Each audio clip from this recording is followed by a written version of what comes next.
डुमरी उपचुनाव में एनडीए उम्मीदवार के नाम की घोषणा हो चुकी है। एनडीए की ओर से डुमरी उपचुनाव के लिए यशोदा देवी को प्रत्याशी बनाया गया है। यह चुनाव यशोदा देवी आजसू के सिंबल पर लड़ेगी। 17 अगस्त को यशोदा देवी अपना नामांकन दाखिल करेगी।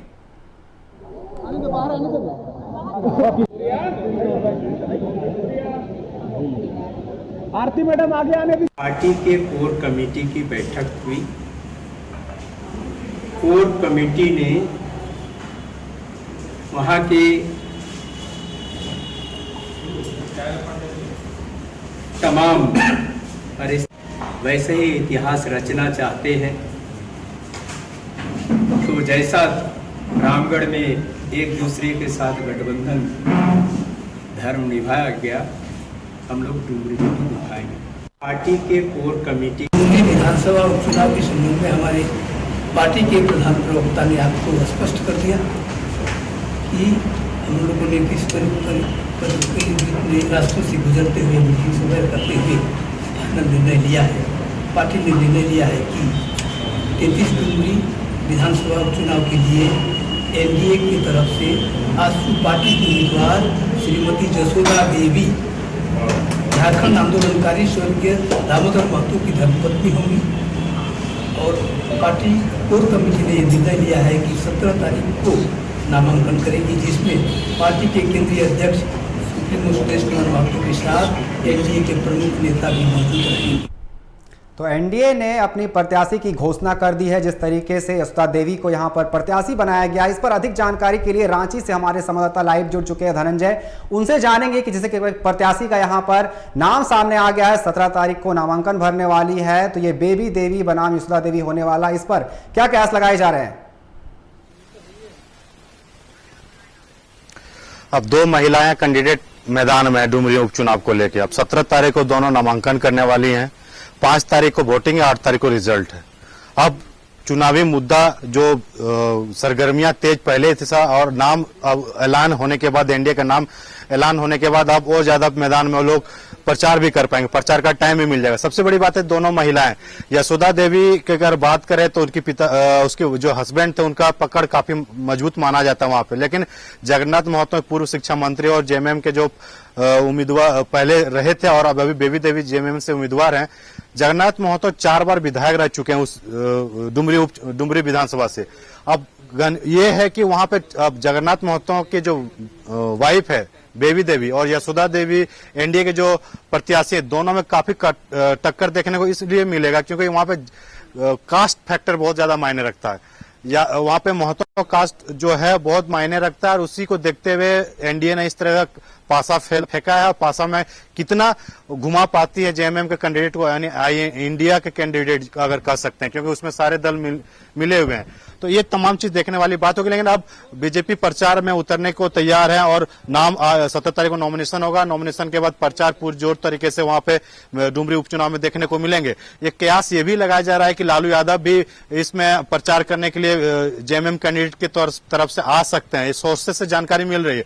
और एक तरफ से बीजेपी के जो बड़े नेता हैं वो उनके भी आने की संभावना है, क्योंकि एनडीए जब आजसू अपने कैंडिडेट को उतारी है तो उसमें एनडीए के भी कई बड़े नेता उसमें शामिल होंगे प्रचार करने के लिए। और इसमें कहीं ना कहीं जाति समीकरण को जिस तरह से देखते हुए बीजेपी कैंडिडेट अपने नहीं उतार के आजसू को कोटे में सीट दिया है, तो अब देखने वाली बात हो कि दूसरे नंबर में ये यशोदा देवी जो थी पिछले विधानसभा चुनाव में 2019 में दूसरे नंबर में रहे थे, बीजेपी तीसरे नंबर में थी।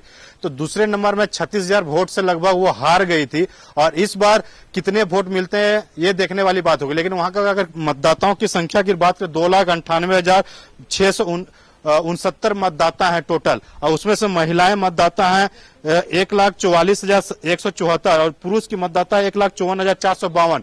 अब महिलाएं किसकी ओर जाती है ये देखने वाली बात होगी, क्योंकि वहां पे जिस तरह से इलेक्शन में अगर एक तरफ देखा जा रहा है कि आईएनडी इंडिया गठबंधन के पहला परीक्षा है वहीं पे बीजेपी और आजसू गठबंधन के 2024 लोकसभा से पहले ये परीक्षा माना जा रहा है, क्योंकि एक बार रामगढ़ का उपचुनाव बीजेपी आजसू के गठबंधन के साथ जीत चुका है। अब उसी को फॉर्मूला यहाँ अपनाया गया है। वही चीज आजसू के प्रेस कॉन्फ्रेंस में लंबोदर महतो जो विधायक उन्होंने कहा 1932 का खतियान की बात करते थे जेएमएम की सरकार, वो फेल कर गए। रोजगार की बात करते थे, रोजगार नहीं दे पाए। लॉ एंड ऑर्डर की जो समस्या वो है उस पर नहीं कर पाए। तो जिस तरह से झारखंड की जनता त्रस्त हो चुकी है जेएमएम की सरकार से और बीजेपी की ओर एनडीए घटक की ओर अग्रसर हो रही है, तो ये अब महत्व वोट कितने अपनी ओर और आदिवासी वोट कितने अपनी ओर खींच सकती है एनडीए यशोदा देवी, वो देखने वाली बात होगी। लेकिन बीजेपी का स्टार प्रचारक कौन कौन होगा, अभी कुछ देर बाद बीजेपी ऑफिस में प्रेस कॉन्फ्रेंस भी करने जा रहा है, उसमें सारी चीजों के ऐलान भी हो जाएंगे।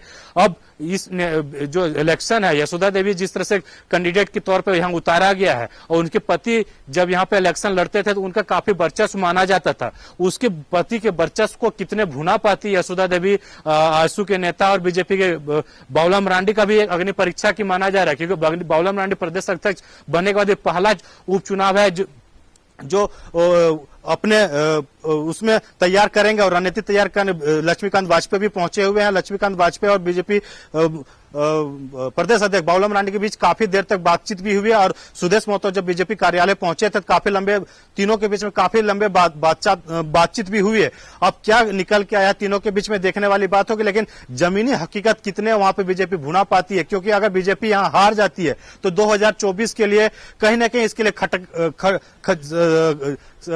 कहीं ना कहीं खतरे की घंटी होगी। और सबसे बड़ी बात है बीजेपी अपना पूरी पुरजोर 100% वहां कोशिश करेगी सीट को निकालने के लिए, क्योंकि 4 बार वहां बीजेपी लगातार वो हारते आए हुए हैं। जगन्नाथ महतो 4 बार वहां विधायक रह चुके हैं। अब यशोदा देवी निकाल पाती नहीं, देखने वाली बात होगी। लेकिन बेबी देवी अगर हार जाती है तो जो मंत्री पद है वो तो चाहेगा, साथ ही साथ उनकी साख भी चला जाएगा।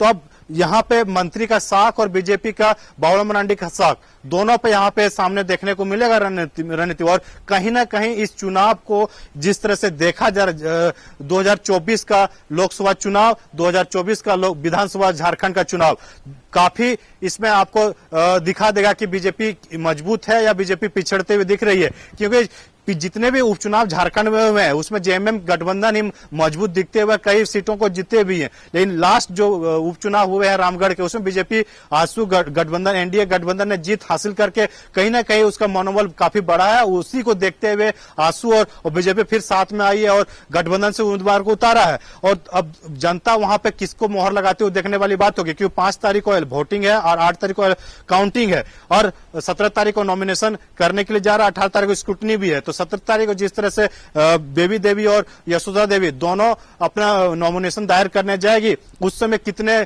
जनसमूह उमड़ता है वो देखने वाली बात होगी।